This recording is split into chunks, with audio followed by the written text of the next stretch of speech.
Warning. The most important lesson of economics is that when this line meets that line, it means that people will die, or that it's too expensive to keep them alive. It's the same thing. Welcome to the show.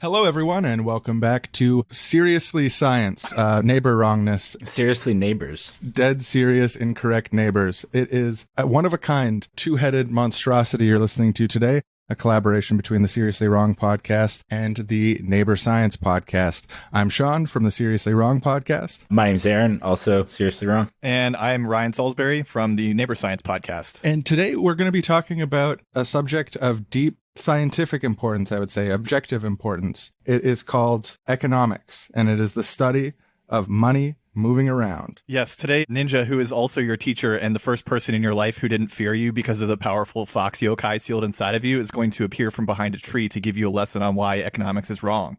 Like, seriously wrong.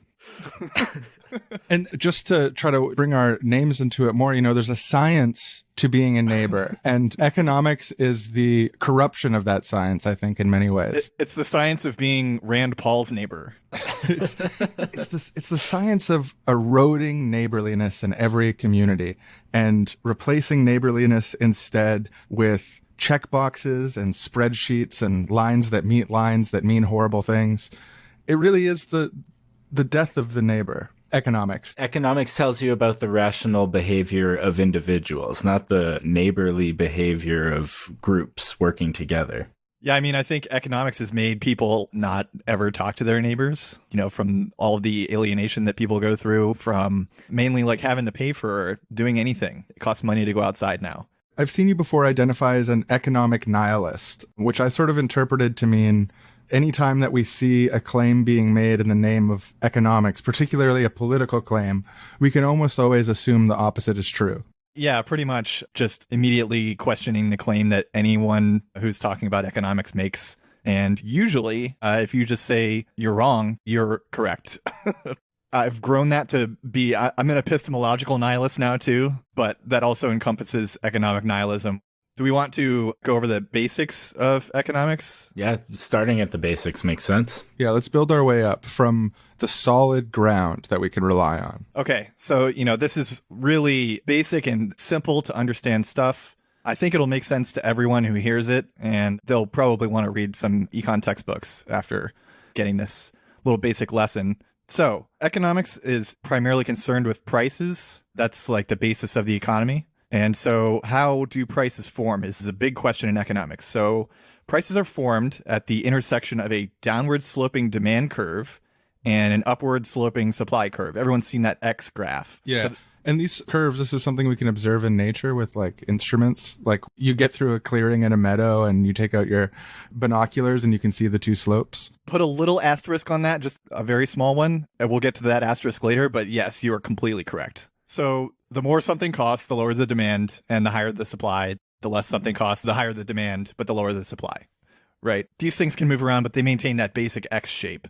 And they all rest at an equilibrium right at that intersection. And that just happens to be the optimal amount of whatever it is to produce for everyone who wants it, including poor people, really. I mean, so when you say optimal, you mean like that means everyone gets as much as they need, or, you know, everyone's the happiest they could be, or like that's optimal, or no, a different optimal?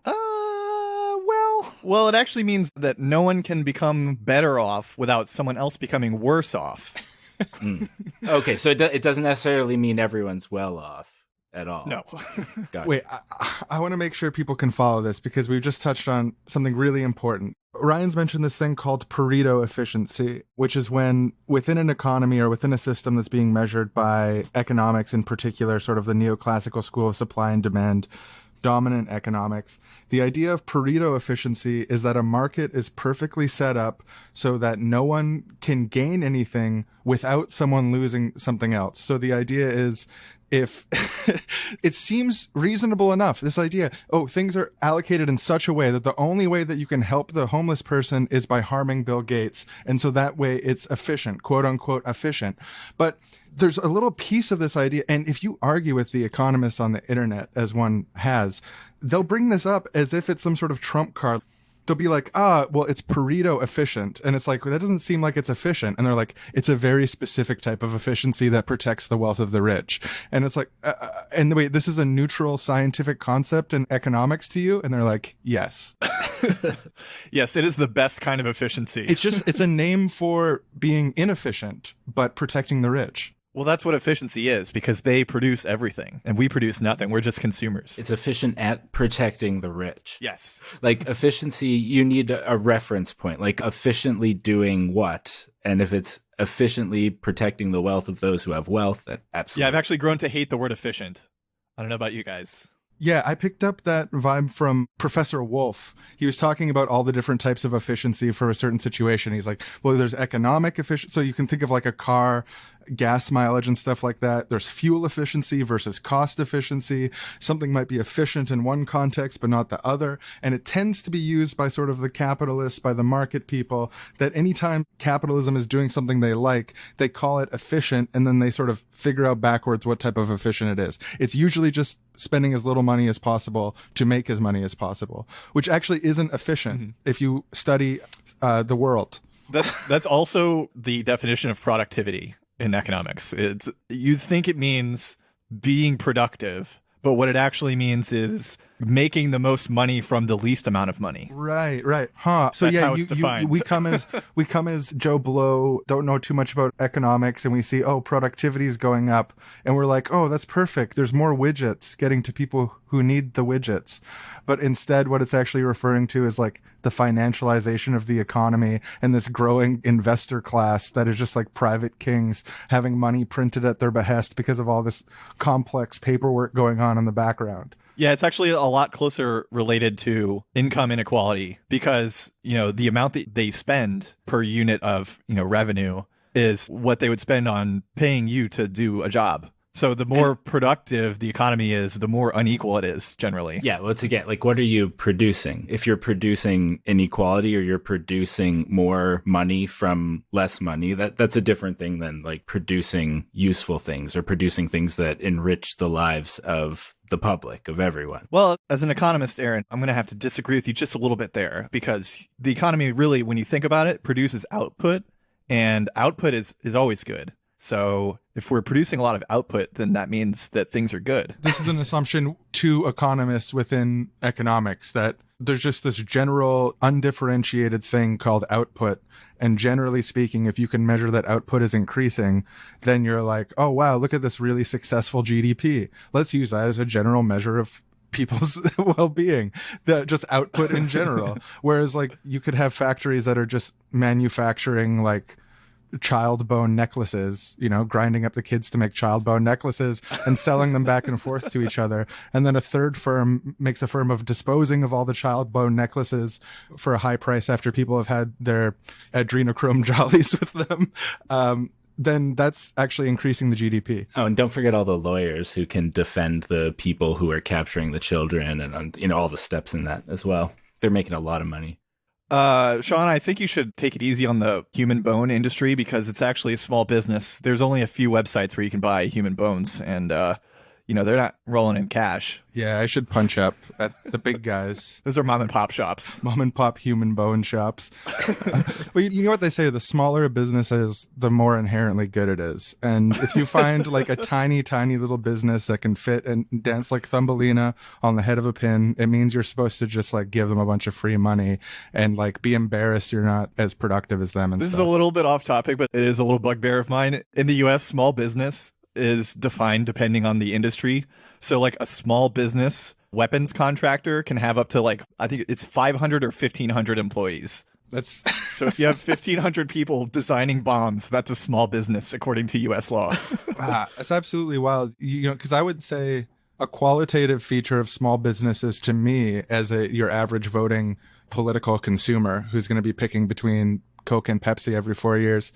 When I think of a small business, I think of it of having like the qualitative features of maybe providing sandwiches or Yeah, it's like a lunch cart. like reselling DVDs or something. Yeah. I just feel like it's impossible. Even if you only have 5 employees, if you're making human murdering weaponry, you shouldn't get any like small business tax breaks or whatever. And then also with that sort of stuff too, with the tax breaks, a lot of these companies, what they do who operate sort of behind the scenes that aren't public facing companies is they'll just break off into a bunch of associated smaller businesses who do trade with each other, give each other like preferential trade deals, effectively operating as one organization.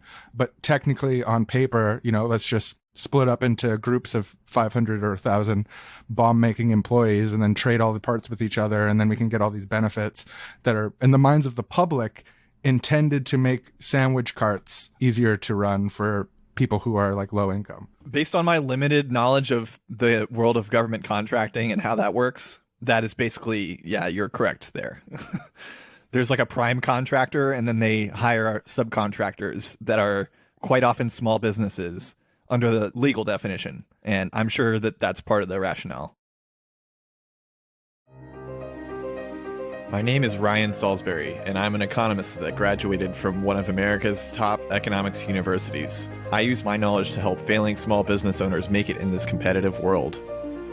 This is Ryan for You. Today I'm going to Mom and Pop's Bomb Shop, a legally defined small business weapons contractor that has been in the same family for generations. Hello, I'm Ma. And I'm Pa. And this is our small weapons manufacturing and armory business, 499 employees. We've been producing homemade family heirloom bombs for generations for deployment on civilian or military targets. So what's going on with your business? Not making enough profit? When you come to our bomb shop, we like to offer something different. This is what our mom and pa generations ago said when they founded this company. They said bomb differently. And it's just not working. Yeah, I really want to help you guys, and I'm going to try and put all my economics training into this. So my first piece of advice would be you shouldn't make your product any different. That's just a basic principle of economics. It should really be what we call substitutable, which means that anyone's bomb is exactly the same as yours, and that way you can maximize profit. Oh, I guess we could try that. I mean, what do you have to lose, right? It's my grandmother's bomb recipe, but okay, Ryan, we'll try it. Great. Okay, and here's just a wild question for you. How do you guys, choose what price to set your bomb at? Oh, we look at cost or estimated cost, and then a margin of profit gets added on top. That way we're always sure that we're going to get a return on investment that's proper and ensuring that we've set a profit margin and we're not spending too much time on too little profit. It keeps it sort of standardized. And I see how that could make sense to someone without years and years of economics training. But I really need to tell you guys, the best way to maximize profits is actually to just follow the market around. There's this thing called supply and demand. I don't know if you've heard of that. But at the intersection of supply and demand, that's actually the optimal price. That's where you'll maximize your profits. So this markup thing, I don't know what that is. oh, I've never heard of that. That sounds kind of crazy, to be honest. So if, let's say the price of a bomb today is $4 million.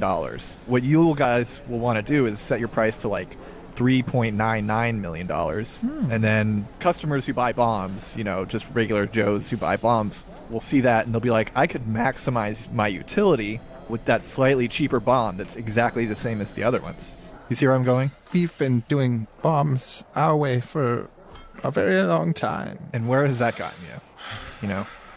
Okay, we'll try it. Yeah, we'll try it. If we've been administering prices in a suboptimal way, I'm glad you've told us that. Yeah, I'm here to help. One other thing about this, you're going to want to change your prices just constantly. You guys probably do it, 2-6 times a year currently? Yeah, about that. Okay, you're actually going to want to do it infinitely many times. if you can, if you have the time. Oh, And you'll also want to anticipate any future price changes. That's a really important thing. Without that, the model just falls apart completely. It does make a lot of sense. If you know what's in the future, you can plan for it today. So we're going to have to hire one person who can see the future Exactly. and one person who can keep track of the market and do the necessary price changes. So we'll have to fire 2 people, I guess, probably one from the mailroom, and there's someone in reception that I've been meaning. We can find the space. Yes, we'll take your advice. Yeah, we'll do it. All you have to do is scale back your production by 2-person units, since your production is, of course, a function of the number of employees that you have, right? And what is a person unit but an idea on a spreadsheet? Exactly.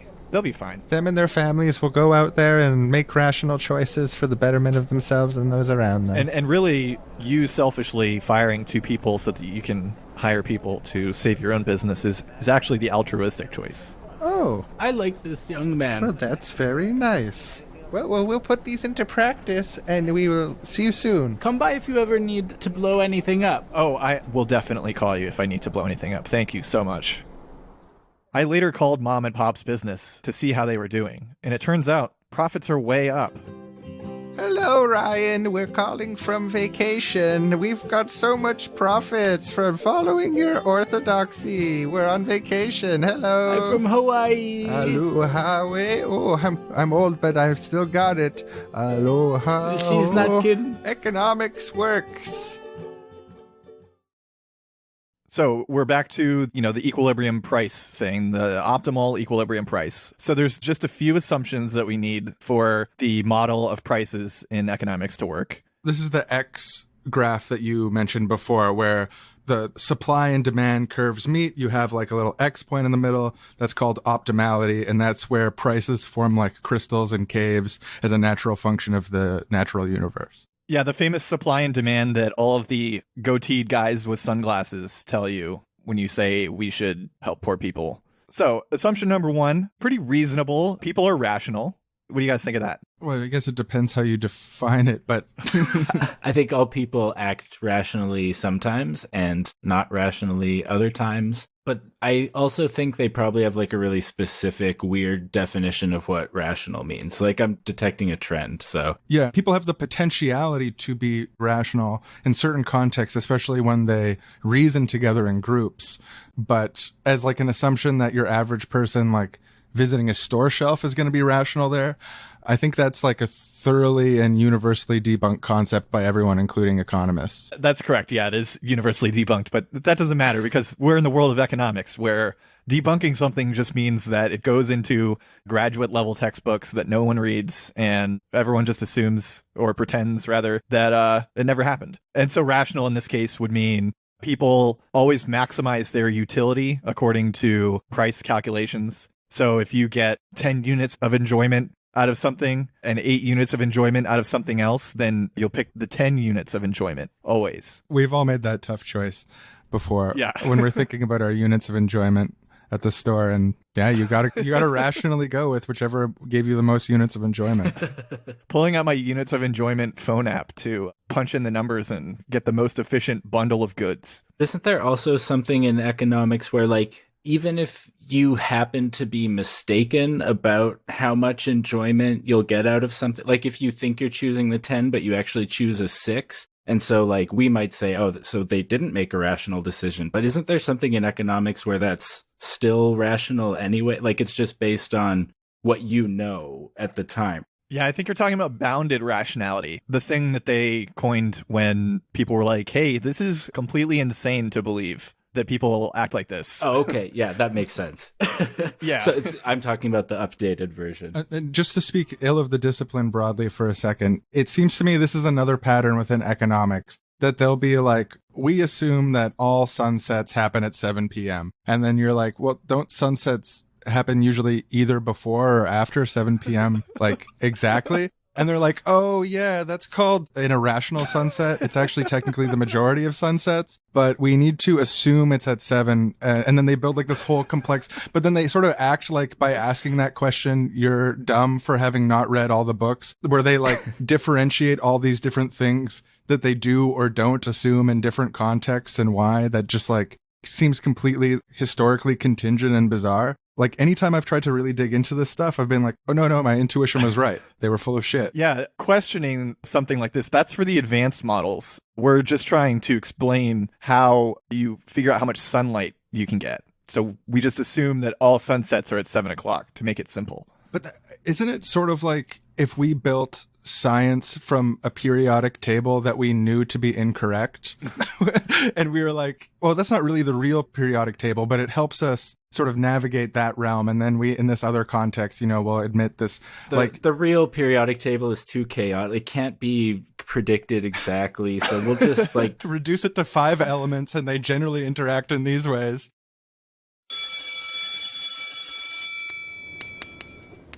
And so, thanks to this equilibrium process, the economy produces a Pareto optimal outcome for everyone. Any questions? Well, if the economy is so good at producing stuff, then why can't we just make enough for everyone and give it to them? Give everyone what they need? Well, that's the problem of scarcity. You see, there are actually infinite human wants, but only limited means to do But it. how can we have infinite wants when we have limited time? I can't want more than I could do in my lifetime, right? Well, you haven't heard of Say's law? Ooh. I haven't heard of Say's law, no.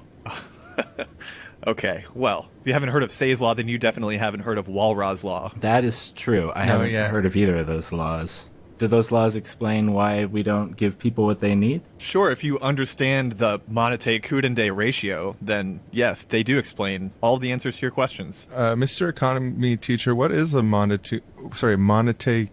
What's which ratio is that, and how does it apply? The Monete-Kudende ratio? Well, ceteris paribus, if you take the products that the economy produces, then mutatis mutandis, we can see that prima facie, there's just not enough for everyone. And that's why the economy can't give stuff away, which I'm surprised you guys haven't figured that out. That's in your textbook. Did you read the textbook? I did read it, but I just found it pretty confusing, and it didn't seem to be saying what it said.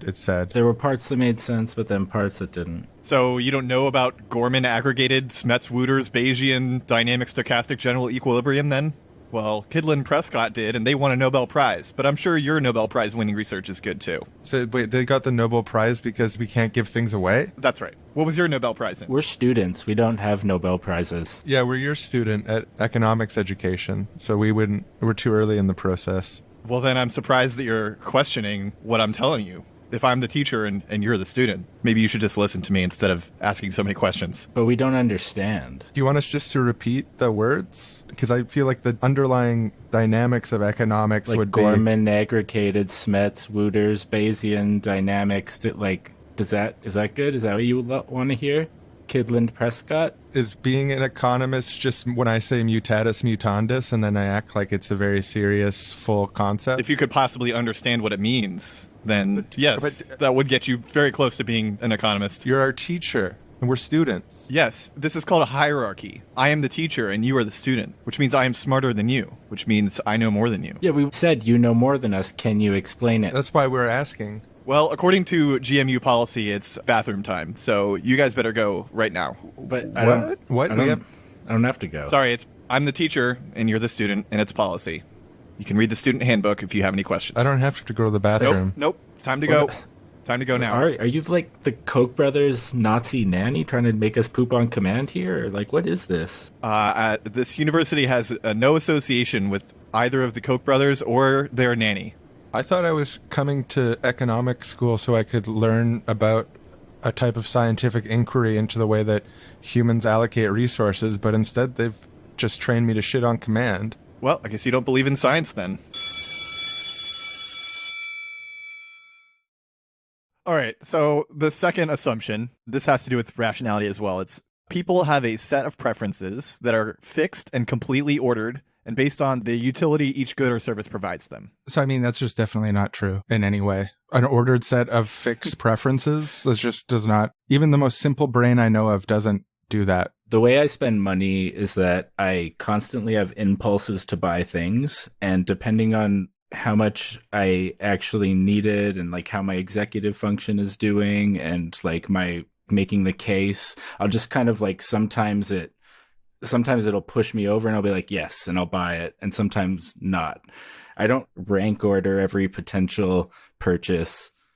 Sometimes I'll just buy something for the fuck of it, Oh yeah, it feels good, man. Give yourself a treat. A story about irrational consumers reminds me of, if you don't mind me sharing it, Aaron, you told me a story about the beginning of coronavirus that made me cry laughing, which was when the toilet paper mania had overtaken us in the early stages of coronavirus. Aaron had an interesting experience at Costco. Do you want to share it? I didn't need any paper products or anything. And there's this huge lineup at Costco for the paper products. And I was like, oh, I'm glad I don't have to do that. So I go through Costco, I do all my shopping. And as I was getting near the checkouts, like on top of something else, someone had left a Costco sized pack of paper towels, like a whole shitload of paper towels. And then part of my like fear, panic, COVID's just starting brain was just like, oh, well, what if there's no toilet paper again for a long time? What if you don't have any paper products for, like, if I buy this, at least I'll have something for, I'll just have it. So I bought a whole big thing of paper towels, and I've used 2 of them since. I still have a lot. And it was the most amazing part of this to me is that Aaron had actually made a set of ordered preferences going into the store. Like, if you had asked his rational, the rational Aaron ordered preferences of economics, whether or not there was any need to buy this, he could have told you a minute before he saw it, no. But something about seeing it mixed with all the complexity of the real world, he's like, well, then I have it. And then he spent $25 or whatever. It's amazing. I didn't get the opportunity to do that, but I think I probably would too. Like a monkey trying to hoard berries, Yeah. I was just staring at my bidet and laughing like a maniac about not having to buy toilet paper. Well, that's some extremely advanced shit. I still use it to dab off to dry afterwards. Oh, little king here. Maybe TMI. Number 3, buyers engage with the market voluntarily to provide themselves with utility. As we all know, you can choose whether or not to eat by buying groceries. Mm-hmm. And you have voluntary options to leave the marketplace if you really want to eat. Right. I think what they're actually saying is that when you're starving, nobody has to force you to want money to buy things. Like, nobody's putting a gun to your head and making you go to McDonald's. That's the way I always hear it put. Mm-hmm. Coercion by deprivation isn't real coercion. Please shut up. That's what they're saying. Right. So number 4, sellers engage with the market to profit, providing goods or services in order to swap them for different goods and services. Companies in the market, their real goal is to buy stuff themselves, and they're just really good at making things, like one thing in particular. So they'll sell that in order to get other things. And this goes back to like the barter myth of, the economy evolved out of your neighbors swapping you 3 eggs for some beef that you grew. Something that comes to mind to me is that something that's missing is that it seems to me that some people in the marketplace are engaging with the market to profit for the purposes of amassing massive amounts of power behind the wildest dreams of most historical tyrants and kings. But I don't know. I think Jeff Bezos really just wants $180 billion worth of things. And that's why his wealth is always growing. Yeah. All right, number 5. Buyers always buy less of something as the price increases. So if the price of food goes up, you'll just eat less food. Oh, I've put on a little weight during Corona. That might be slimming if they increase the prices. I got to remember that next time I go to the store. If things get more expensive, I should just eat less. Oh, damn, this ketchup's marked up 50 cents. Oh, I guess I can only get 8/10 of ketchup this time. There's this really good comic that I remember seeing. I think it might have been PhD Comics or something, but it was like some guy from the cable company was like, the price of cable has gone down. Why aren't people watching more TV? Actually, the thing that's really subtly funny about that is that's a real question being asked by adult people with fully working brains. Yep. Okay, and number 6 is related to that. Sellers always sell more of something as the price increases. That one's probably the most reasonable assumption on there. If the price goes up, businesses will want to sell more of something. Number 7, buyers and sellers have complete knowledge of all goods and services and their prices, both now and in the future. Well, that's just true. Everyone who participates in a marketplace is omniscient. I'm always reading, the ads for Walmart and Target and Kmart and Best Buy and what are some other stores? I don't know. I'm always looking into my ability to glimpse into every potential future, just kind of doing some calculations to see which one seems most likely as they shift and change and collapse into one another. That's kind of where I usually focus when I'm at the store deciding whether to buy something. And you're punching it into your machine to find out how many units of utility it'll provide you, right? This is why socialism doesn't work, is because a socialist looks at a Walmart catalog and they say, oh, a jumper is this much money and so on.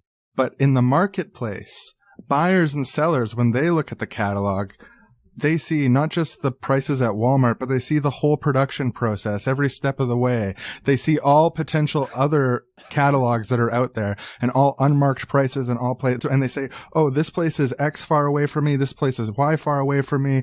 This one costs this much more. This one costs this much less, but it's slightly further away. How much gas is it going to take to get there, and time? How much is my time worth as a laborer? And all this stuff is going on automatically in the mind of buyers and sellers, automatically, as if they're wearing some sort of alternate reality goggles that turn them into consuming gods. So I have no issue with this one. This one's perfectly true. You know, they say you only use some percentage of your brain or something. I think that's bullshit to begin with, but maybe the rest of it is all being used to do these like subconscious economics calculations. To be perfectly rational with infinite access to information. That makes These wealthy, privileged scholars like Karl Marx are like, oh, I think a coat is worth 20 yards of linen. And, real working class consumers like, actually, it's worth 16.875. Nice try, though, Carl. Yeah, you got to shop around, Carl. Don't be an idiot. All right, so number 8 is everyone is self-employed. I think we can just move on right there. Pretty reasonable. In a way. And number 9 is no one produces anything for their own use. So we all work for ourselves, but not for ourselves, really for other people. Yeah, and an extension of this assumption, too, is sort of like, not only does no one produce anything for their own use, but no one in groups ever produces things that never become commodities. Right. And this is why farmers don't eat their own food. All egg farmers hate eggs. Yeah, you can't get high on your own supply. You know, this is like first day stuff. When you become a farmer, they're like, hey, you start eating these eggs, you're going to get out of control. Are you here to make money or are you here to eat eggs? You got to make your choice now. Some guys just flip eggs so they can get enough eggs to keep their egg habit going. And, that's not a grind. What were the names of those evil farmers from the Fantastic Mr. Fox? The most unrealistic part of that story, obviously, was that the farmers are like eating their own produce.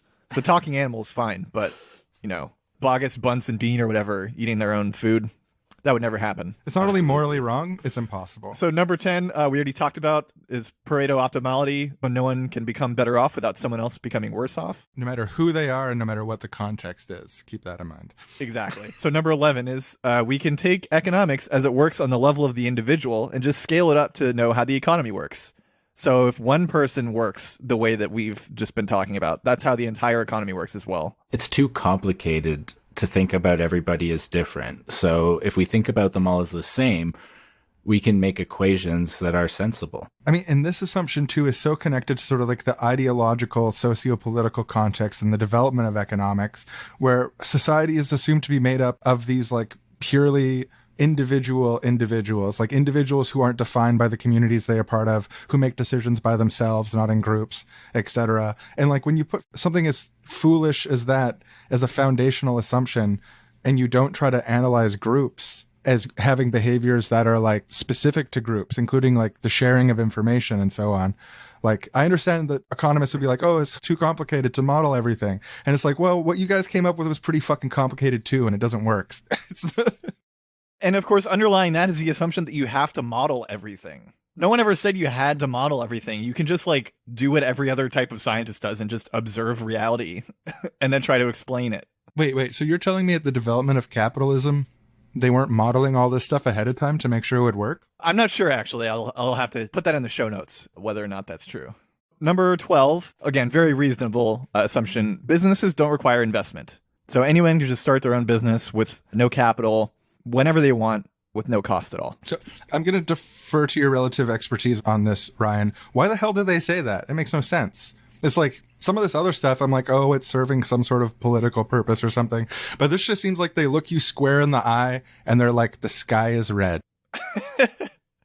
Well, the main reason is because if businesses required investment, then only rich people would be able to start businesses. And so that would bring inequality into models of economics and everything would fall apart. Oh, basically, all of these assumptions are to make sure that the whole model doesn't fall into pieces. The key thing you're forgetting, Ryan, here is that you can, as a poor person, any poor person, you can ask rich people to give you money to start a business, to invest in you. Like, you can just beg them to help you, and maybe they will. So I think that's the reason it's true. that anyone can start a business. They can just ask a rich. Plus, my friend started a landscaping company with nothing but a shovel. So if he can do it, then you can too. So quit complaining. If it works for the individual, it scales up for the entire economy. True. That shovel is the means of production, and under communism, everyone would have a vote in it. Think about that. You want everyone to vote on your shovel? How are you going to start a landscaping company and earn an honest living for yourself as a small businessman like the good people at Raytheon? So number 13 is kind of related. There is no debt in the economy, which means therefore there's no stocks or bonds because those are also debt. There's no bank accounts. And where does this come from? Like wanting to assume that all sellers are starting at the same neutral point or something like that? If there was debt involved, the model would fall apart. It wouldn't work. People would become like a permanent underclass. Then it wouldn't have the magical equilibrium properties that they need to prove that capitalism is actually the most perfect system ever made. So I don't read economic things or like listen to, but like they have to acknowledge debt sometimes, right? Is it just that it's not acknowledged in some contexts, but is in others? Yeah, I mean, basically, like, if they acknowledge any of these things, they do it in a way that preserves the model that they developed with all these assumptions. Or rather, the model was developed first, and then people started pointing out things that were wrong with it, and then they were like, oh, well, actually, in our model, there is no debt, so that criticism doesn't apply. It always seems to me on these economic discussions, there's these weird circular games of like, oh, we assume this. And then it's like, you shouldn't assume that. And like, we don't assume that. And then where it's like this nested weird thing in the 101, the thing that they put up front is just like this weird cascade of politicized lies with implications that fall apart if they're picked at all. And then they say, oh, well, it's actually... all those assumptions are dealt with if you keep on studying for a long time at a business school. Well, business school is like the realistic version of economics because you learn how the economy actually works. And economics is like the ideological version. It's like the political science of economics, where you just learn the goofy, like religious justification of the economy and not like how to run a business. Right. Right. So the last two are pretty quick. 14 we kind of already talked about, which is there's only one seller and one buyer, or infinitely many of each. So like the equilibrium process only really works if you assume either one of those. If there's one seller and one buyer, then the math is really simple and the equilibrium works. And also if there's infinitely many of each, then equilibrium becomes like a natural outcome of that assumption. And then the last one is there's only one good being produced, which is output. I think there was Friedman that said that, actually. Yeah. Milton Friedman. So I have a Steve Keen passage that I put in the show notes. I'm not going to read it because we want to save time, but I would advise everyone to go read it. This is where I got a lot of this stuff. And I will read what he ends on, which is, you think I'm joking? I wish I was. It does sound like a joke. If it wasn't true, it wouldn't be a terrible joke, you know? Yeah. Yeah, it could be like a really thoughtful and funny parody of a system that works better. As we've increasingly found out in the 21st century, it's impossible to parody anything because reality is always more ridiculous than anything you can think of yourself. Yeah, it's like when we were trying to come up with some sort of joke about DRM and we came up with people dying of coronavirus because the ventilators DRM wouldn't let them save lives. And then we looked it up and it turned out it was just literally true. Oh my God. Jesus Christ. Yeah, it's like, I can't remember the stats. There's some report of just a ridiculous amount of doctors saying like there are ventilators that they have on site they can't use because of the shit. Like they have to pay a subscription or something? Is that... They need to get a specialist from the company to come into the coronavirus area to install the parts they already have because you don't have a right to repair your own ventilators. The specialists have an unlock code, a special code that only they know. I've got a question for you. Sure. This perfect price thing. Perfect, yes. I accept that it perfectly explains everything, but I've just got a small question. Okay. How come if you put a fucking brand on a purse, you can make a purse go from costing $15 to $1,500? Just through the little ideological branding of how did two identical purses with different brands on them end up at different places on this beautiful curve? Well, that doesn't really exist. No, it's actually, that is called a Veblen good. The kind that you're thinking of. From Economics 103, yeah. Yes, exactly. Yeah, that's one of those things you learn in business school that you would never learn in economics, which is in economics, all products are supposed to be perfectly substitutable. So a purse is always a purse. It's never like a Louis Vuitton bag. People shop around for the cheapest. If they're identical, Right. As long as it's cheap, I don't care about Louis Vuitton. That's the rational consumer talking. That is the rational thing to do, yes. So if you're in business school, you learn the exact opposite, which is you never want anything to be substitutable. You want your brand to stand out above all the rest because that's how you make the most money. And when they're like status symbols, that's called a Veblen good. You're just underestimating the value of status. So you could say like a purse gives you 2 units of utility. You know, you put things in it, you carry it around. That's what a purse does. Having a Louis Vuitton logo on something, that makes people think that you're better than them in some way. That has like which means that you are 100,000 useful units. I mean, whether you are or not doesn't matter because they're going to think it, baby. So that's utility. That's way more than just carrying things around. That's real. That's useful. Today's episode of Neighbor Wrong is brought to you by Louis Veblen. When the high price of something makes you more likely to buy it, that's Louis Veblen.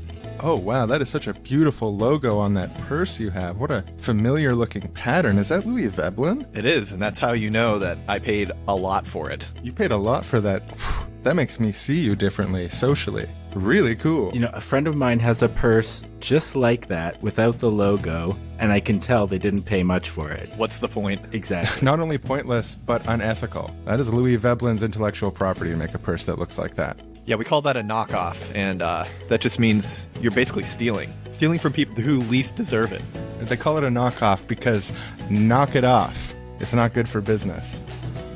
Louis Veblen, today's sponsor of the Neighbor Wrong podcast and a small mom-and-pop business according to the law of these great United States. And now back to our show. That's how prices are actually set, right? Like, no irony. Where do prices come from, Ryan? There were 2 economists named Gardner Means and Adolf Berle who published a study in 1932 called The Modern Corporation and Private Property. In the study, they surveyed corporations on a bunch of different things. It was mainly centered on corporate law and governance. But one of the things they surveyed was price formation. So they wanted to figure out whether corporations actually formed prices the way that economists were saying they did. And they found that, yes, 25 to 50% of companies do form prices approximately sort of the way that economists say they do, depending on the country and industry. Oh, that's a check mark. Got it right. Yeah, between 1 and 2 out of 4 are setting their prices based on the intersection between what they perceive as supply and demand. Right. That's called market pricing. That's what economists call it now. The majority of prices, though, that is being set on what's called administered pricing. So, like, the main one is markup pricing. It's a subset of administered pricing. And that basically means that the accountants amortize the unit cost of a product because it's impossible to know exactly the unit cost of a good, but they, like, figure out their estimate of it. And then they take the amount of profit they want to make, like 20% or whatever, and then they just add that to the cost of each good. And that's the price of the good. Yeah, my uncle who used to run a store selling chairs, he told me if I ever started a business, make the markup, I think he said like 800%. And then once a year have a absolute lowest prices ever sale where you just bring down the markup to 300%. And he said that if you do that, then you're going to make a lot of good money all year. But I haven't followed it yet. I don't have the touch for chair selling that man once did. Yeah, I remember working at Best Buy when I was 16, and the discount was really good. It was whatever Best Buy pays, you pay 5% above that. And so for some things like DVDs, you only got like a few cents off. But for other things like USB cables, the price would go from like $30 to like $2. Damn. And I was like, what the fuck? Why is it that expensive? Because it feels good to make money, man. I think now, since there's so much more competition for selling cables, you can get them that cheap now. Not quite $2, but pretty close to that. But yeah, I think that started me down the track of like, economics is all bullshit. I think that was the first thing for me. So we got these 2 different types of prices that actually exist in the world as far as we can tell from this 1932 study, which is like market prices and administered prices.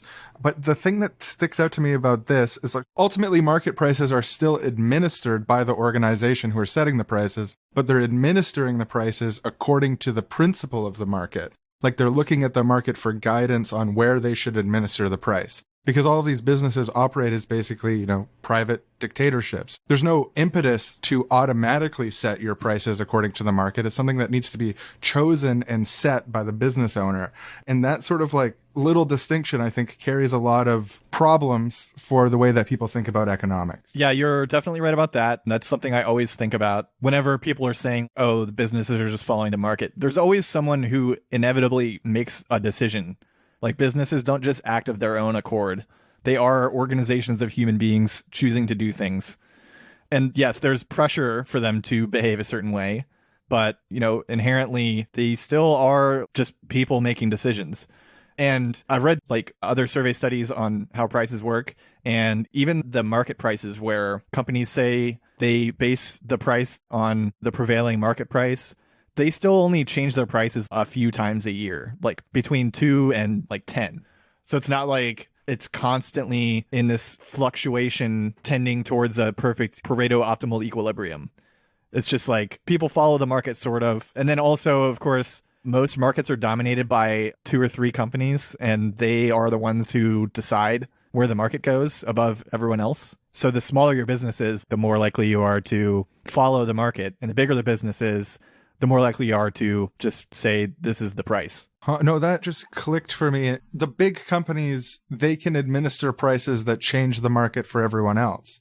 So it could even be that the 25 to 50%, depending on the industry, that are following the market are actually following the shockwaves of the administrative decisions of larger firms. Mm-hmm. So it would seem to me that the only way to have a free market economy that's committed to free markets would be to run some sort of enormous simulation on really advanced computers to figure out what the real-time prices of everything was, and then threaten all the business owners at gunpoint to say they can't sell their things unless they change their product prices on some sort of regular basis, whether that's every hour, every day, every week, whatever. We can leave that to the small group of businessmen who run the world. Yeah, there was that documentary on Walmart in like the late 90s, early 2000s. And one of the things that I always remember about it was they were talking about how, like, when Walmart became dominant, they would basically like tell companies that make products like what they were going to pay for something.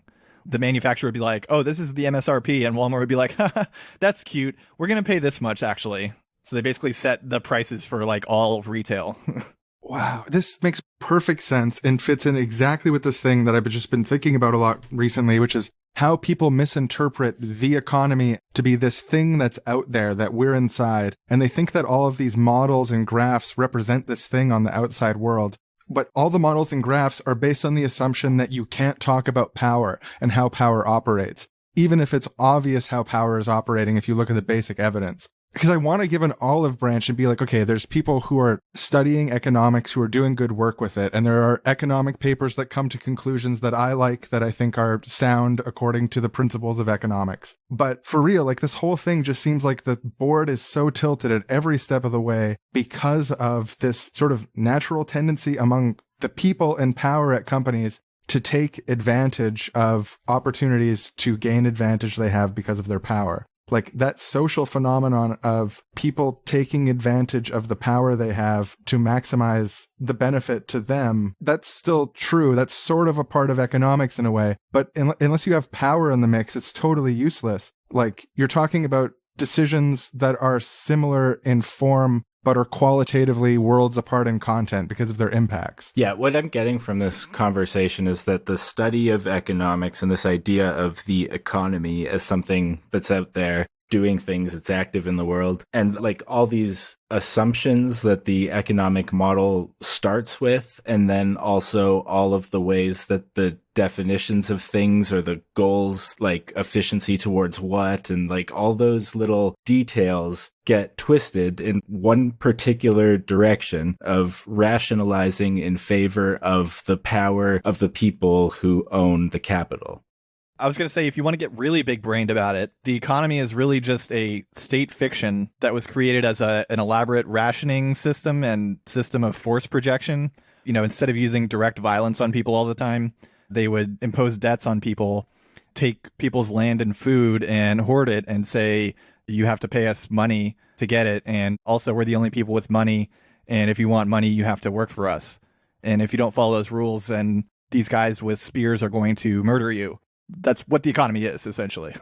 This big brain theory of the economy, I feel like I want to hear it explained again, except slower. Okay, so if you want the really long version, read Debt by David Graeber and Against the Grain by James Scott. This is like basically a composite of those books. Early states operated essentially by using direct force. So if you didn't do what they say, they would, attack you. Eventually they figured out they don't have to use force all the time. All they have to do is say that you owe them something. And Graeber points out that if you say that someone is a debtor who owes something, then any sort of unthinkable violence or deprivation that you subject the debtor to suddenly becomes physical violence even. It becomes justified because there's some sort of moral failing. They're a debtor. It's a very fascinating social construct, and it makes sense that it would arise in this context. Yep. Taxes work basically the same way. You owe taxes for being alive, being born in a place, or in the case of early states, they would just like force you to move to wherever they want you to move, and then you would still owe taxes or debt or labor. Early on, all of the prices and stuff were in easily countable units, but not necessarily money. Usually it was grain. In the case of early states, so you would owe like X bushels of millet or whatever. And then later on, they started using money as like an abstract unit of account that eventually evolved into what we have now, which is a extremely rationalized, complex system of accounting for debts and money and taxes and labor and all that stuff. So on the biggest brain level, if we want to take a radical anarchist critique to the economy, the outline of it is that the economy is a social fiction by the people in power designed to extract labor from people who owe them nothing. Yep, abolish the economy. We now go to a sincere economics grad student who joined the field in order to make a difference in the world, to make the world a better place. I wanted to study markets and prices. They were always saying we couldn't do nice things because of economics, and I just wanted to understand it better, the science and art of distribution within the realm of humans and production, and I'm being bullied all the time by these leftists. They're just insulting me when I'm just really trying to understand it, wrap my head around it, and then use it for good. Hey, economics nerd, how come minimum wage laws don't actually decrease employment? Where's your supply and demand graphs now? Well, I mean, you actually believe in supply and demand? Of course. I mean, it only follows that if you have, say, a shortage of flashlights and then you're able to raise the price for it. Why would there be a shortage of flashlights? The factory would just increase production, Well, what if, dummy. I mean, there could be a run on materials. If a lot of people need flashlights at once, for example, and you have a supply and demand response. Can you cite an example of that happening, or is it just in your cute little model? Surely, I mean, we can find examples of there being a shortage of flashlights. I mean, that's not an absurd premise. Even if there was a shortage, like if it's a disaster scenario, why do we want to raise the prices on something important like flashlights? So poor people can't get them? What's wrong with you? Okay, maybe it doesn't perfectly apply in all circumstances, but it certainly generally applies. Aaron, this guy doesn't even use empirical evidence. Oh my Can you believe God. that? Self-consistent internal models are a type of empiricism. I can't According believe he to said who? that. What a Guys, nerd. I'm on your side. The reason I got into economics was because I wanted to try to make things better. You don't need to insult my discipline just because of some errant political misuses of it over the last 80 plus years. I think it could also have a liberatory side, okay? You don't need this bullying. This guy thinks that there's things that are apolitical. Get a load of this guy. I mean, all science is apolitical, so I don't see why economics would be any different. You actually think this is a science? Well, I mean, yeah, it's falsifiable, isn't it? It's falsified, I would say. Absolutely. You know what, guys? I got offered a scholarship to Koch brothers college I wasn't going to take because I'm a leftist, but all this bullying is making me sort of second guess. Wow. Oh, you're a leftist? Okay, tell me this, buddy. What does it say on page 193 of Critique of the Gotha program? I don't have that on hand. I'm sorry. What does it say on page 193 of Critique of the Gotha program? Which translation? I bet he doesn't even know about the multiple translations of the Gotha program. Do you think we all learned German to read this book? And does he think we all rely on just one translation? You gotta look at things from different angles, bro. Open your That's mind. your problem. Of course he's considering going to the Koch brothers school. I mean, he belongs there. I hope he becomes a fascist. That would be so typical. I'm calling it now. He's going. I think I might go to economics school to learn to poop on command instead of working with you guys, because I'm feeling pretty backed up against the wall by all this. There goes the mask. There it is. We see his true face. Knew it was coming. There it is. Oh my God. He's a fascist. Look at this guy. Oh, fascist. Complete. Fucking Guys, fascist. Fucking fasci. Toss Get him in out. the sea. Shut Get it. in the I'm center sea. left. Shut up, fasci.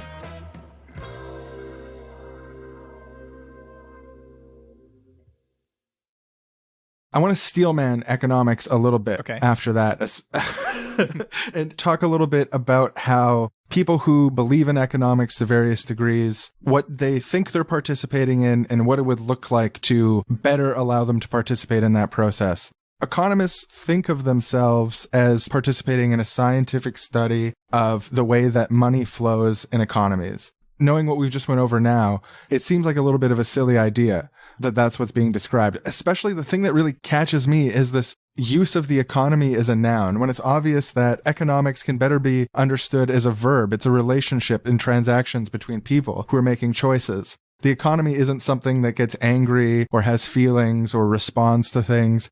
It's always people who are responding to things. In this use of economy as a noun, I think is one of the ideological constructs at the heart of the current discipline of economics that degrades it into something which is not scientific. Yeah, it gets to that point that libertarians go to where they say that capitalism is just when you trade, and so capitalism has always existed. Yeah, because monkeys would sometimes presumably trade bananas with one another in a free and deliberate trade. Right. And in the Soviet Union, they banned trading bananas. It's true. Damn socialists. For people who were into the Bernie stuff and who think about ways that state power can be used through the democratic mechanisms, the pseudo-democratic mechanisms that exist, there's this thing that faces left-wing governments all the time, which is this booming god of the economy and business confidence. And how is the economy going to respond if you do something like introduce a welfare reform that gives a lot of people a basic income who need it? It's always this political argument based on turning into not just a noun, but a proper noun. And capital E, the economy, you know, it's like this thing with feelings that's going to retaliate if you do things that go against its rules. And the thing it hates the most is taking wealth from rich people or giving anything to poor people. Like, we'd want to do it. We'd love to do it. Obviously, it hurts us too to see people suffering, but the economy just gets so pissed whenever you try to do something like that. So, sorry. Yeah, the other part of the big-brained anarchist version of the economy is also money is an infinite resource. It's just created by the state. And so you don't even have to take money from rich people. You could just give it to poor people because you can create it out of thin air. So we could just give every poor person $1 trillion. Like, yeah, just buy whatever you want. And Bill Gates doesn't get $1 trillion. If we gave every person in the world $180 billion or $181 billion, we could make Jeff Bezos the poorest man on earth in one fell swoop. He'd catch up in 10 minutes. Yeah, I mean, we could just make the amount of money that we give everyone so utterly ridiculous that his $180 billion is like just a rounding error.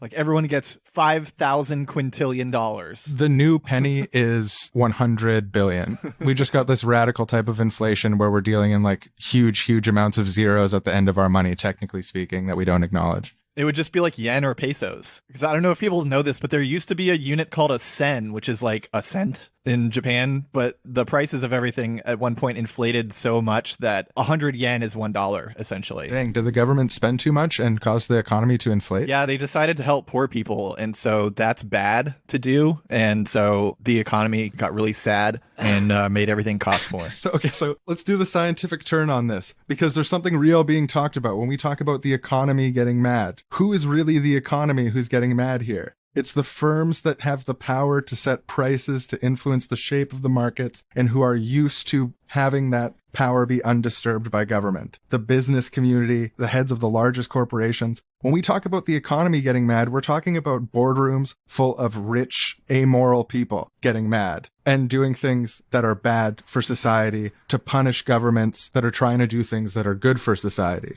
That's the scientific turn here, because we're going from talking about something in the abstract, the noun economy, to talking about specific people who are actually making the decisions within the actual organizations that lead to things like prices skyrocketing and governments being punished in power. If you want to have an economic narrative that's based on reality, you have to start from the assumption that people make decisions, not the economy, and that the economy is made up of people. So until economics as a discipline does that foundationally, it's really unscientific. Yeah, the thing I always say about it is like economics is one of the only sciences where you can figure out how something works by just going up and asking someone, and economists almost never do that. Like, if you try to look up survey studies of the economy or economics, it's almost impossible to find.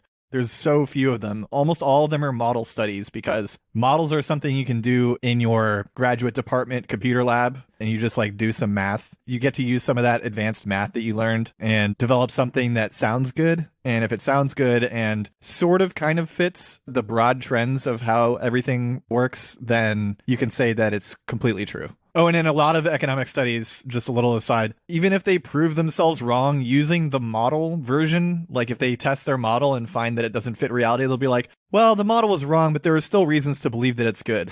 Not kidding at all. And reasons to believe it's good is a concept that would be great to apply like in the realm of providing people for basic provisions of need. Like, we never give that benefit of the doubt to Cuba. We're like, well, it's not quite working according to the standards of America, but I think, you know, there's reasons to think it still has value in some way. How does the only place that this is applied by power apply to the bizarre esoteric graphs that they make to justify their own power? Well, I answered my own question. Well, the graphs use math. Oh, of course, yeah. You can't trust this survey, like, by asking people whether or not they have what they need and so on. That's not really an economic concern. The person who's in charge of the business could be wrong, but numbers don't lie. The numbers that are based on that person being a rational consumer in the marketplace. Yeah, the person could be wrong, but not in our model. They can be wrong about whether the model is true, but they're always right about their own util maximizing. Exactly. So the anarchist critique of economics, a part of it is that economics doesn't model the fact that power exists. Power corrupts, power affects people's behavior, and a number of other things that are pretty obvious common sense about the way that power affects the way people behave. Mm-hmm. And it's sort of funny in a way because the thing that economists leave out about power in the economy is the exact same thing that is the eroding force on their own discipline, where the misuse of power during the development of the ideas that are like mainstream economics historically.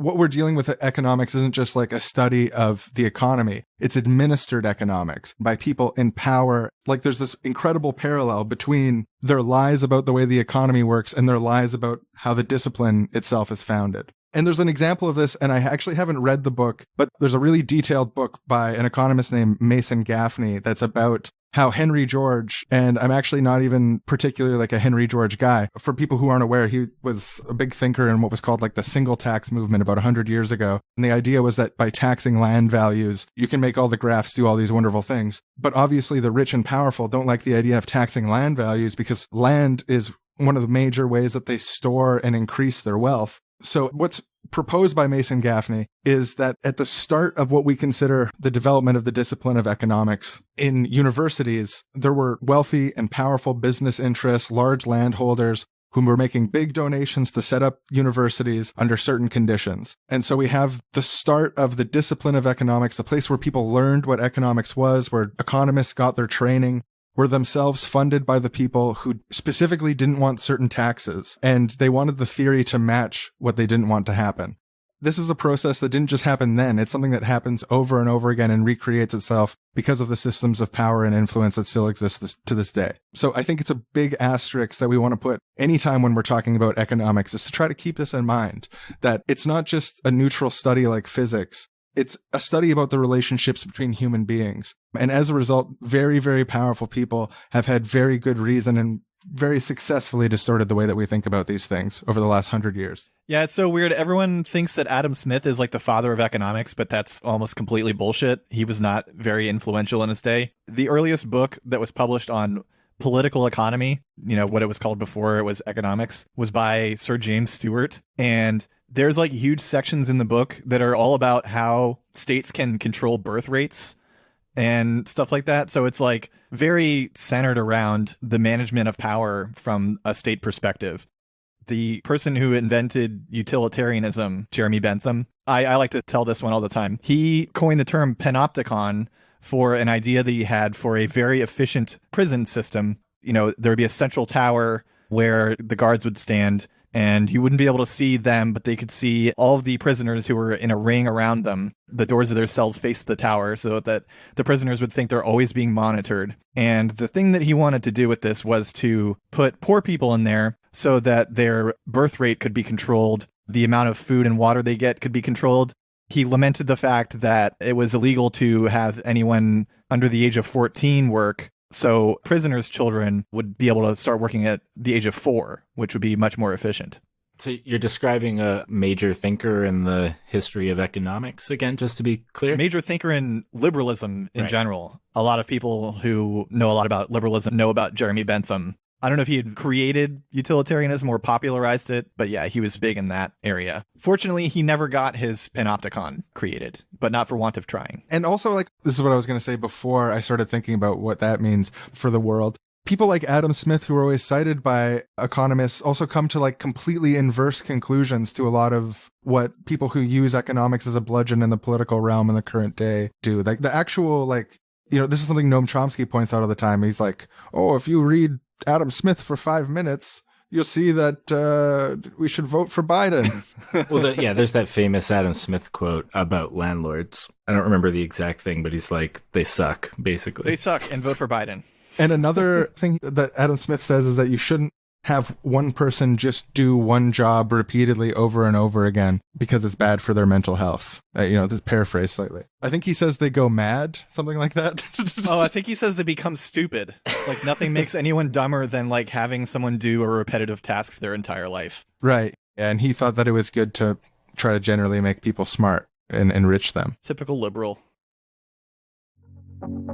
This episode of the Srsly Neighbors podcast is proudly brought to you by Economic Bads. They're like economic goods, except they're the opposite. So, like, it's a pretty funny joke. Do you like things that are bad? Do you enjoy being miserable or being unhealthy? You should try out Economic Bads. We all know what an economic good is. A good is something that you want. It's something that's desirable. Economic bads, it's more stuff like garbage or toxic wastes. These are the things that have been left behind by this economic system. Things that just never get a break, never get sold, never get bought and sold on the market. It's time to embrace the bad. Economic bads are forecasted to be one of the largest growing sectors of the economy, and it's good to invest now. Invest in bads for a good long-term outcome. That's what we say in the bads investment industry. The more bads you invest in, the more goods you can buy later. One of my favorite economic bads from history, it's kind of a tragic story, really, because it just goes to show the prejudice against economic bads. Cigarettes. People used to love buying cigarettes. They make people who smoke them feel good, you feel relaxed, you look cool. There's so much about cigarettes to love, but, there's this one thing about them. They kill people. They give you lung cancer, emphysema, shorten lifespans. Fine, okay, they're an economic bad. But does that mean we have to stop buying them? Stop selling them? No. Economic bads are a real concept from economics. They literally do say that to refer to garbage and stuff. 0% a joke. And now, back to our show. The last thing that I wanted to touch on here, I was arguing with an economics person in a comment section recently, and they were saying, economists talk about market failure all the time. Economists get it. You're not blowing anyone's minds by pointing out that markets don't give people what they need. It's part of the discipline of economics to acknowledge market failure. And I'm interested to hear your response to that. But the first thing that comes to mind for me is like, if we presume that there is such a thing that's a market that's either failing or succeeding, we might miss opportunities to talk about the non-commodified space where needs have been typically met throughout the history of humanity. A market failure framing implies the necessity of a market that either fails or succeeds.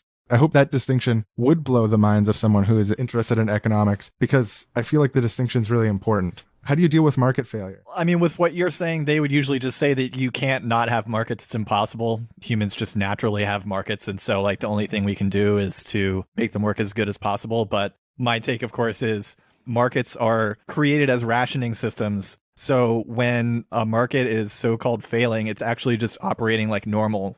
If we have a bunch of houseless people, that's a market just operating as it should be, because the whole point is to ration housing. So if rich people take up all the housing because they have all the money and they want to use it as an investment, the market is working perfectly fine. It's just that the market doesn't work for houseless people or poor people. That's not its purpose.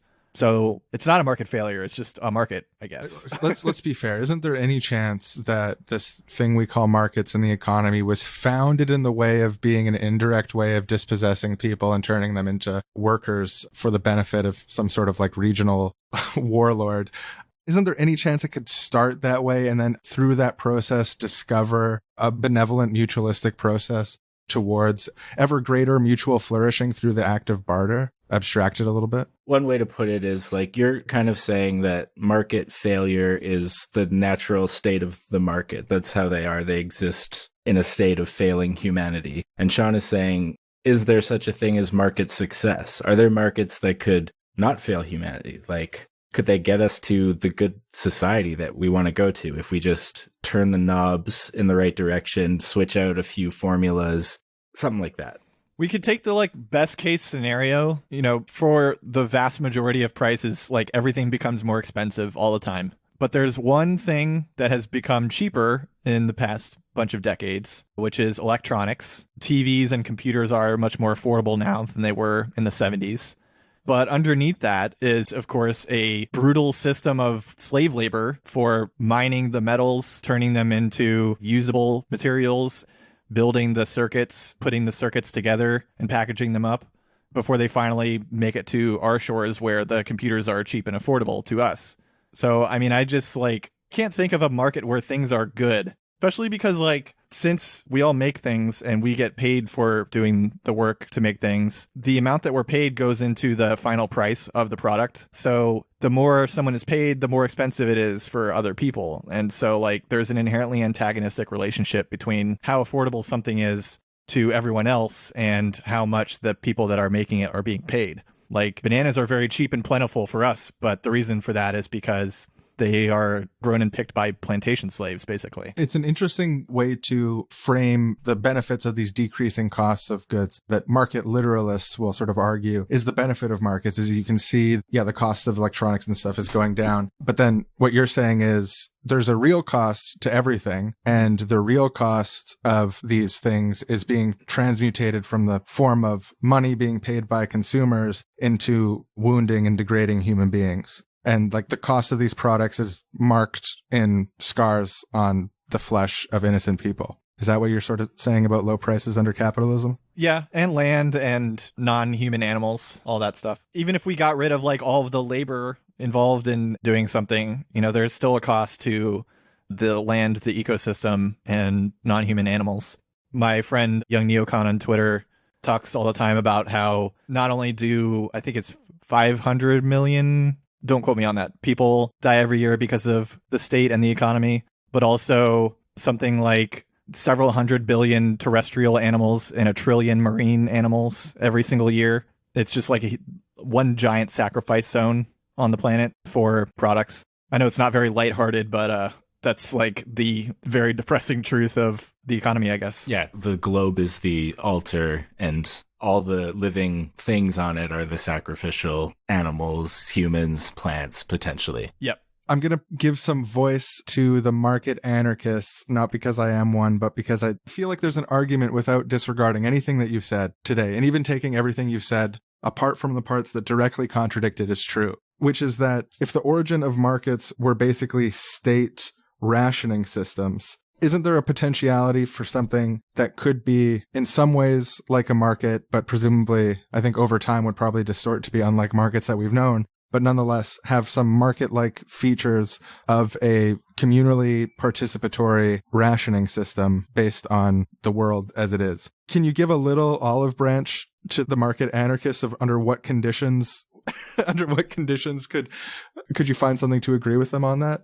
I mean, there's nothing wrong with trading with people. That's fine. I think the difference is I define the market very specifically as this state construct with property and money and prices and trade for a profit and all that stuff. I think they define the market as more just trade between people. So that's fine. But if they are defining markets as closer to, what markets are in our current world, I guess my question is, why do we need that? I think they need to be justified more than they need to be defended reflexively. I just don't see any reason for them because, as we know, they ration things, but they ration things so that rich people can have a lot of stuff and poor people don't have a lot of stuff. They don't ration things so that, we stop destroying the ecosystem, because that's what we're doing right now, at a faster rate than ever before in history, when we have the most rationalized advanced markets in history. So yeah, I don't know why we need markets. I think it's one of those things where it's either you're defining it as trade or you're just sort of reflexively defending a thing and don't have a real good justification for it. So my olive branch is trade is fine. And do you think there could be potentials where trade and money and complex systems could exist without property and some of the other things that you hold as firm within your idea of the economy? Like, where's the line draw? I'm just so curious because this is something that I've thought about in different ways over time, and I'm of multiple minds on this issue, I guess. So I'm curious, like, where do you draw the line where the things that they call a market's no longer a market to you? I mean, I guess I sort of use a circular definition because if something existed outside of the state, I probably wouldn't call it a market. It's one of those things where, like, we have no idea what an anarchist society would look like, really. So how do we know that we need or don't need markets? But I also have, like, I've tried to read some market anarchist essays. I just never find the case for markets to be very convincing. I've tried to press a couple of people on, like, why do we need markets?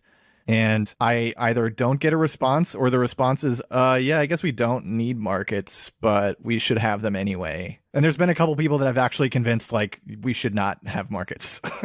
Some of the few internet arguments that I've actually won and convinced the other person that they were wrong and I was right were about market anarchism.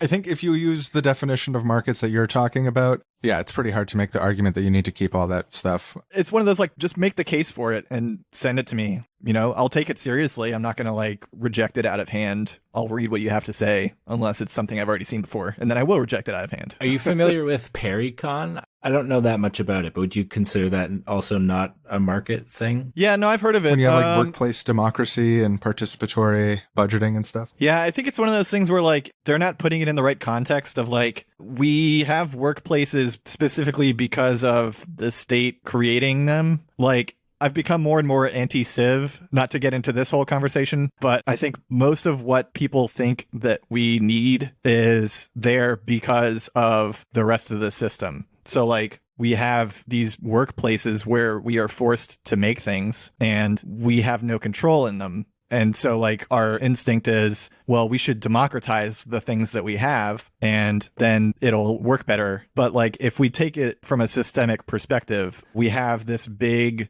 society-wide structure based around creating an upper and lower class and putting the upper class in charge of everyone else. That's the reason that we have a thing called a workplace to begin with. And the only way that we can really democratize the workplace is by getting rid of the power structure that creates workplaces in the first place. So if we're doing that, why don't we just get rid of the whole thing and not have workplaces anymore? What does a non-workplace society look like? Like, to someone who's like, but workplaces are how we produce good. Like, how are we still gonna live lives worth living if there aren't places where people go to do productive things together? Right. I mean, prior to the existence of what we now call workplaces, people made and gathered things where they live. There was no separation between where you live and where you work. Like, people work together as a community unit to provide for everyone else in the community unit. And that included hunting, fishing, growing things, whether it was agriculture or horticulture, and, you know, making clothes, houses, all of that stuff. There was no, like, separate workplace where you went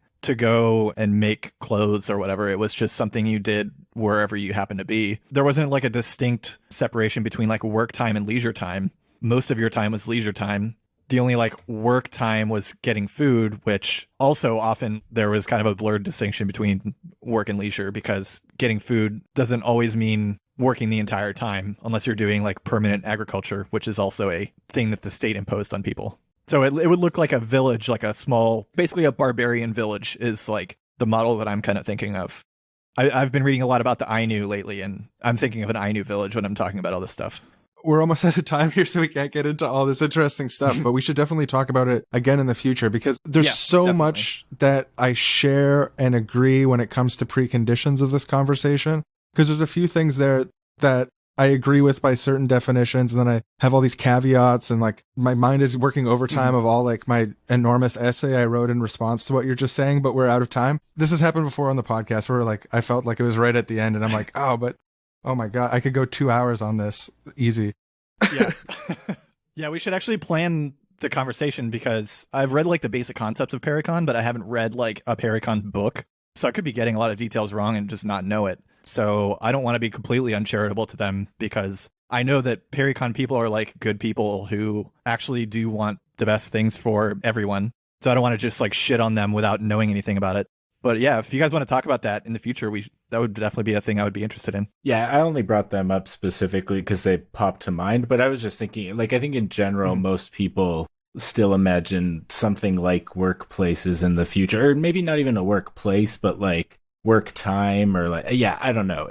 I've got time to talk about this a little bit because there's so much I want to say that's so interesting here about this. Because yeah, I think part of it is like there's differing ideas of utopia, which is like the ideal outcome is one part of this conversation, and it's like one of the sub questions of politics. And I think what Pericon people tend to be focused on generally is the more immediate practical praxis, right? Like the how do we get from here to there? Yeah. And so the things that I really love to pick apart with you in the future relates to how these understandings fit into ideas of utopia and also fit into ideas of transition. Like the wormhole of civ or no civ, fascinating discussion. And like you said about econ people, like I think all the people having this discussion are good people who want the right things to happen. And maybe people take different frames around it, but like the more that we can work to build sort of common understanding, and a lot of these discussions get hung up on definitions too.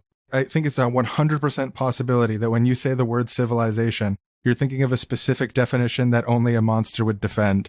And when people get their backs up and hear, oh, I'm anti-civ, they're thinking a definition of civilization that probably would not be criticized except for maybe some of the implications under the surface. But like in terms of a vision of an ideal, you know what I mean? Like we need to build a common space on some of these things. And these linguistic disputes, I think, are really actually impeding our ability to come to a shared vision of the trajectory towards a much better society that you know, doesn't have the line that meets the other line that means some people have to die.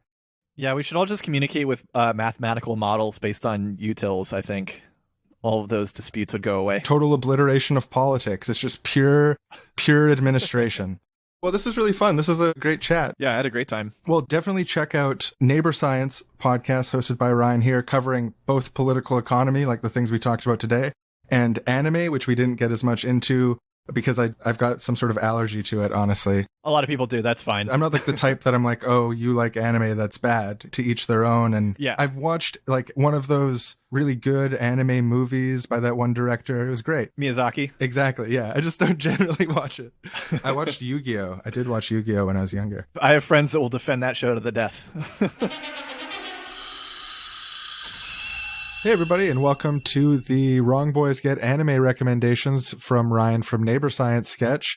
I am one of your hosts, the Wrong Boys, and we've got here with us today Ryan from Neighbor Science. Hey, welcome. Thank you for being here. Oh, thanks a lot. So in this rapid fire anime recommendations sketch, I've got 3 questions for you. If someone's new to anime and they haven't watched any anime, what's a good anime to start with? I would say there's one called Durarara, which is Durarara. It's one that I watched all the time in one of the old houses I lived in, and my roommates were always asking about what it was and wanted me to play it all the time. That one's great. Also, Hands Off Aizoken is really great because it's an anime about making anime, so it like shows you the characters nerding out about the process of making anime.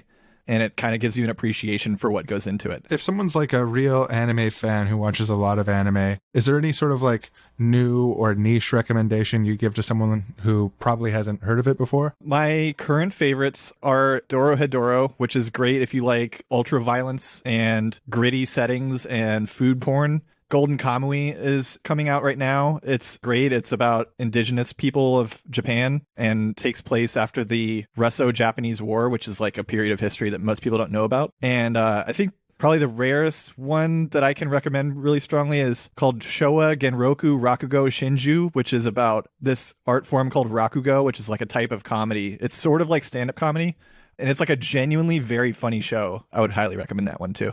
And finally, when it comes to the overall scale of the enormous variety contained within, what's the best of all time? Where's the peak of this medium and field? Evangelion has a very high reputation, and it completely lives up to it.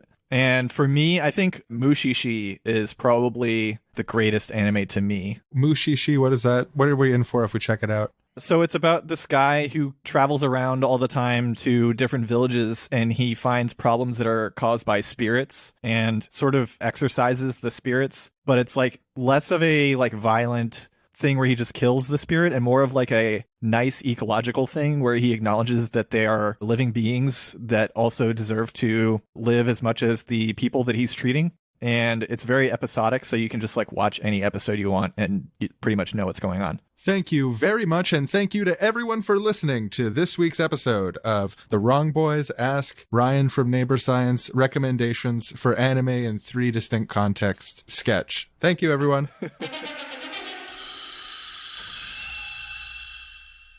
But yeah, if you're interested to hear more elaborations on what Ryan was saying, as I am, check out the feed because you've covered this sort of stuff from a lot of angles. And if you haven't listened to Seriously Wrong, what in the hell are you doing? They are like literally the reason that I started a podcast. Their episode on consumerism like pulled me out of a deep depression years ago, and it's one of the best podcasts there is. So go listen to it. Whoa, that true story? Yes.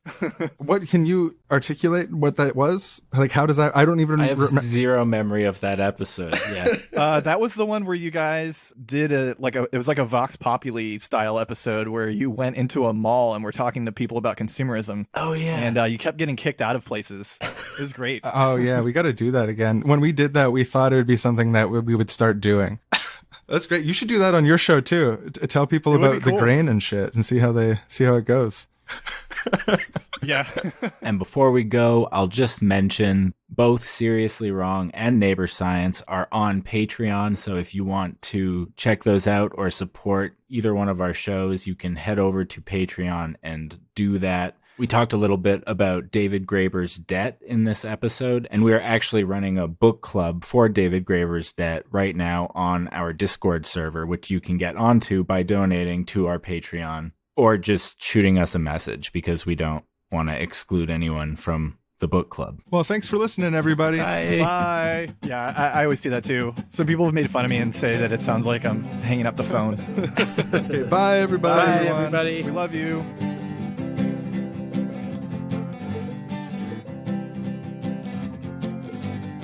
I'm wrong, you're wrong, we're seriously wrong. I'm wrong, you're wrong, we're seriously wrong. I'm wrong, you're wrong, we're seriously wrong. I'm wrong, you're wrong, we're seriously wrong. Next time on Seriously Neighbors, the civ and anti-civ people finally agree on a shared definition of what they're talking about. Okay, so you're saying that civilization is just anytime something happens that you distrust or don't like. Yes. And anytime something good happens that's not civ. Pretty I don't much. think that's... I'm not with that. I don't agree with that at all. Anytime something good happens is when it's civilized, and anytime something bad happens is when it's not civilized. So any like of the bad things in previous civilization, those were the not civilized parts. That's how I see it. You know, civilization could contain a variety of things. It's just a descriptor of any complex, organized society. It's sort of a neutral term. I mean, it can be bad or it can be good, and it's mostly been bad in a lot of ways, you could argue, but I don't know. I don't think that's... No, it's definitely not neutral. It either means all good or all bad. Civilization is when you want me to agree on your definitions. Yeah, civilization is when we all agree on definitions. Exactly. No, civilization is neither when we agree on definitions nor when we don't. It's the possibility of both in a complex, organized context.